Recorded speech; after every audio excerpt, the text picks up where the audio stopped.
Welcome back, everyone. I cannot believe that we've made it to episode 3 of Unique Ultimate Ironman, but here we are. If you haven't seen episodes 1 and 2, check those out first. I'm going to put links in the description of this video. Today's episode features some absolutely mind-boggling UIMs with a huge variety of insane achievements between them. I'm super excited about this one, so let's get into it. Here's Unique Ultimate Ironman episode 3. The first UIM on today's countdown is Ironman I. Ironman's account is exactly what you might expect, a range-only UIM account. Let's get it out of the way first. Yes, Ironman has 99 range on his account, giving him access to the range cape, which is a storable arrow collecting device and incredibly valuable for any UIM. Ironman leaned heavily on the bone crossbow for his range and defense training, leveraging the long-range style to level range and defense simultaneously. It took him 1,900 hours of bone crossbow training to max out those two skills. With range armor being essential to his build, Ironman also took the time to grind out 84 crafting to be able to create black dragonhide bodies anytime he needs to. He did this through desert sandstone mining, using giant seaweed, and using the Edgeville furnace to make molten glass. This netted him roughly 33k per hour, which for a snowflake UIM actually isn't too bad, but that's still a lot slower than traditional XP rates. His other notable skilling grinds include 92 mining for amethyst and 99 farming. Farming enabled Ironman to slowly train up his herb lore. Today, he sits in the mid-80s, with 90 being his big goal to enable him to create the highest tier overload potion in Chambers of Xeric. Of course, the Twisted Bow is his dream item from raids, and he hasn't gotten one quite yet, but he has acquired a Dexterous Prayer Scroll, which is a pretty close second if you ask me. Other cool features of Ironman's account include a 1 in 16,000 Dragon Medhelm from Barbarian Assault, and the Rocky Pet from Thieving Training. Ironman's upcoming goals include continuing his herb lore and chambers grind, as well as working towards 99 construction, which I can tell you is not the funnest thing in the world on a UIM. He's got an incredibly cool account, and I fully expect to see him walking around the game with a Twisted Bow in the future. At number 4 today is UIM Snowflake. UIM Snowflake is an incredibly unique Ultimate Ironman with many achievements under his belt. Having worked his way up to 2100 total without gaining a single hit points level, Snowflake has undergone some impressively long grinds, such as blast furnace pumping for over 1100 hours to get to 99 strength, achieving a variety of skilling and PVM pets, and acquiring some impressive clue scroll items. And yes, you saw the screenshot correctly, Snowflake has a dusted Olm pet, and he managed to obtain both prayer scrolls, an elder maul, and an ancestral hat from raids, which when paired with his gilded monk robe top and bottom, truly makes for some impressive fashionscape on his account. Today, Snowflake has moved on from his restricted build, sitting at nearly 2200 total and 67 hit points, which is maybe a little bit less prestigious, but certainly still very unique. Will we see Max in the future? Well, with 30 hit points levels left to go, and only 88 total levels left to get, I'd say it's very likely. The next Ultimate Ironman might be a familiar sight for some of you. It's Pip Act. Pip's put a very unique and bold spin on UIM, having restricted himself to playing exclusively on PvP worlds. Let me just put that into context. PvP only accounts pretty much require running around with food on you at all times.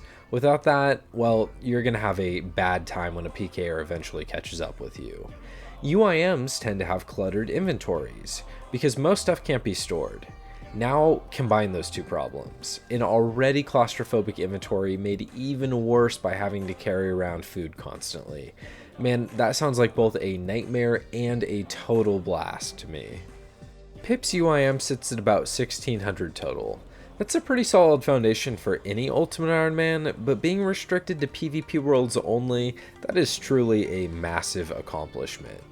His 80 construction was one of his longest grinds so far, since he had to do that via cutting oak trees and then using plank make. And he spent over 50 hours trying to get a Pharaoh Scepter, but ultimately threw in the towel after going over 4x the drop rate. Pip also has 99 range, which is not only beneficial for PVMing, but it also gives him a little bit of firepower against any would-be PKers that are hunting him. Eventually, he will be adding a bounty to his Ultimate Ironman for anyone who successfully manages to PK him to make his risk even higher. If you're not aware, PKers can check his XP gains to get an idea of what and where he might be training, meaning he's constantly got to be looking over his shoulder, maximizing paranoia. To combat this, PvP-only accounts will often opt for very obscure training places that PKers might not think to check. While effective, this has the side effect of reducing XP rates, since the best training places are often the first locations checked by hunters. Pip told me that he was inspired to create this account after watching C Engineer's PvP Hardcore Ironman series, and Pip himself also has a series to document his progress on this PvP UIM account. At the time of recording this, the first episode has been released, and it's one of my top series to watch this year.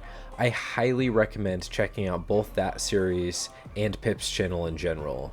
He puts a ton of high quality content out and definitely deserves a subscription. I will be linking his channel in the video description below. If you check him out, then please leave him a comment on the video and tell him that I sent you. Next up is Woo91. Woo is an interesting case. His Ultimate Ironman is already maxed and he's not a snowflake account. So you might be asking yourself, well, what's he doing in this episode then? Woo has one achievement that I think goes down as one of the craziest accomplishments for any UIM ever. That accomplishment is over 181 million herblore experience. If you ask 100 UIMs which skill is the hardest to train, almost all of them will say herblore.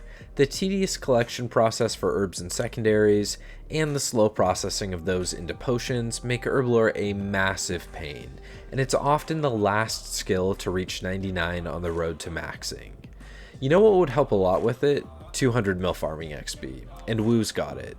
He estimates that he's done somewhere between 17 and 18,000 farm runs in that process, which has netted him a lot of herbs and potions. Where did all those seeds come from? Well, over 1,000 hours of pickpocketing master farmers, or somewhere around 3 million individual pickpockets.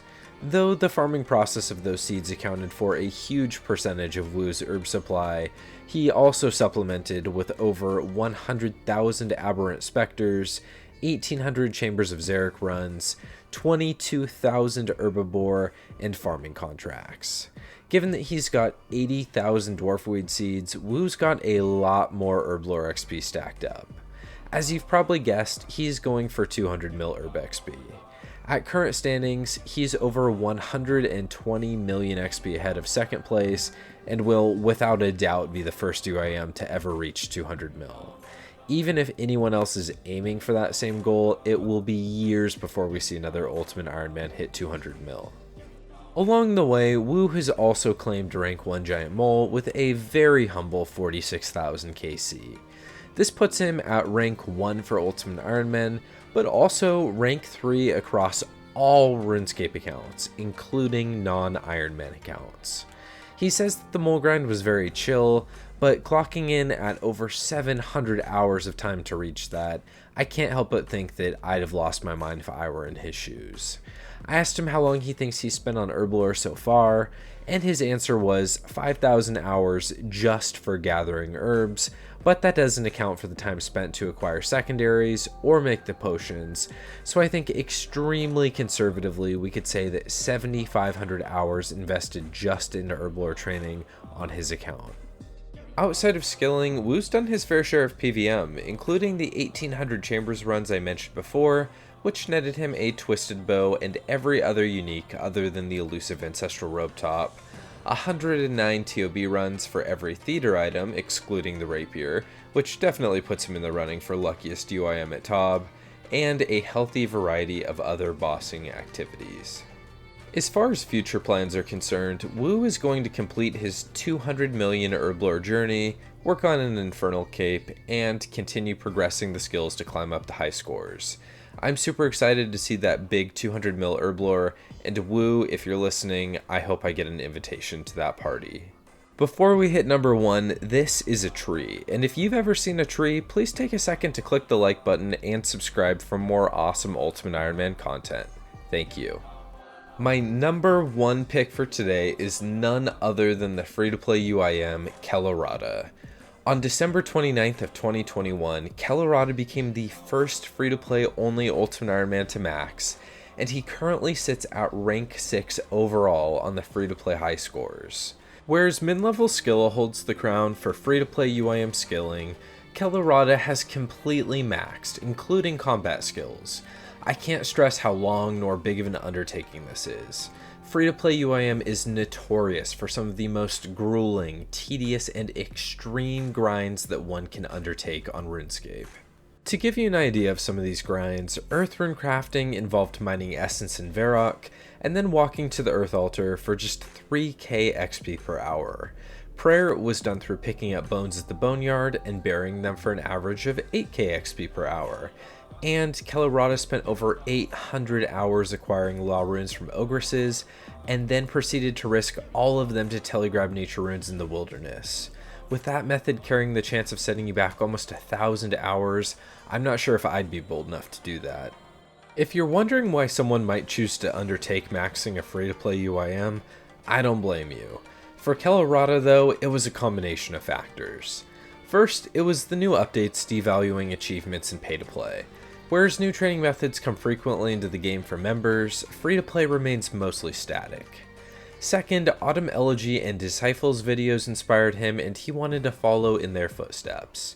Lastly, it's a combination of simplicity, nostalgia, and no obligation to play because, well, you're not paying for membership if you're playing free-to-play. Despite his incredible feats, Colorado is in fact human and did have a few burnout moments on his way to max, most notably after 92 rune crafting. He also noted that prayer was a massive and tedious grind due to the high level of attention required and a ton of clicking. He even mentioned that he seriously wished the Chaos Altar was free to play, which, coming from someone who is generally against updates and all for simplicity, speaks volumes about how rough 99 prayer in free to play must be. Prayer was in fact Colorado's final 99, and with that, he claimed his place in history as the first free-to-play Ultimate Ironman to max. Overall, this took 8,100 hours of efficient time played to achieve. So, what's next? Well, Colorado has set his eyes on passing Coldfingers, who is a normal free-to-play Ironman, and currently sits one spot ahead of Colorado on the free-to-play high scores at rank 5 overall.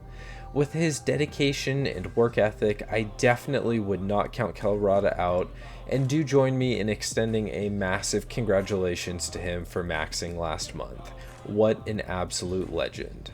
As always, please make sure to leave a like and a sub on your way out for more content in your sub box. If you haven't seen parts 1 or 2, you are missing out. I will link them below, and I promise you do not want to miss those episodes.